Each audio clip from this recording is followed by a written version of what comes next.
বন্ধুরা, অবিলম্বে প্রবীণদের ছাড় চালু হোক, রেলকে পরামর্শ সংসদীয় স্থায়ী কমিটির।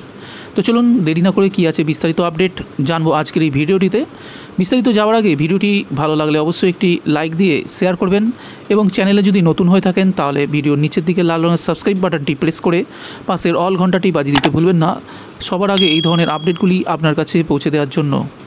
স্লিপার এবং এসি 3 টায়ারের প্রবীণ নাগরিকদের টিকিটে ছাড় দেওয়ার পরিষেবা অবিলম্বে চালু করার জন্য ভারতীয় রেলকে পরামর্শ দিল রেলের সংসদীয় স্থায়ী কমিটি। এর আগে এই ছাড় নিয়ে সংসদে কেন্দ্রীয় রেলমন্ত্রী অশ্বিনী বৈষ্ণব বলেছিলেন, ফের প্রবীণ নাগরিকদের জন্য ছাড়ের বিষয়টি নিয়ে ভাবনা চিন্তা করছে না রেলওয়ে, কারণ করোনাকালে প্রচুর আর্থিক লোকসান হয়েছে রেলের, তাই এই ছাড় ফের চালু করলে রেলের লোকসান হবে।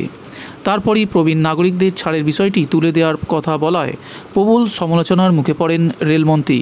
কিন্তু প্রবল চাপের মুখে দাঁড়িয়ে শুধুমাত্র জেনারেল এবং স্লিপার ক্লাসে প্রবীণদের এই ছাড় দেওয়া যায় কি না তা নিয়ে ভাবনা চিন্তা শুরু করে দেয় রেল।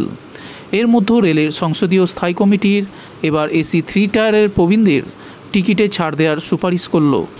সংসদীয় স্থায়ী কমিটি জানিয়েছেন, যেহেতু করোনার প্রভাব কাটিয়ে ধীরে ধীরে রেল পরিষেবা স্বাভাবিক হচ্ছে, তাই বিভিন্ন শ্রেণীর যাত্রীদের দেয়া ছাড়গুলি ফের কার্যকর করা উচিত রেলের।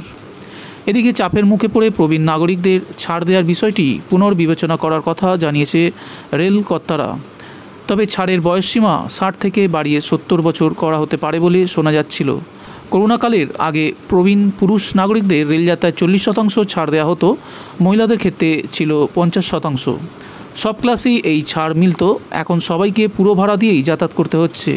তাই এখন দেখার সংসদীয় কমিটির সুপারিশ মেনে কবে থেকে এই ছাড় শুরু হয়।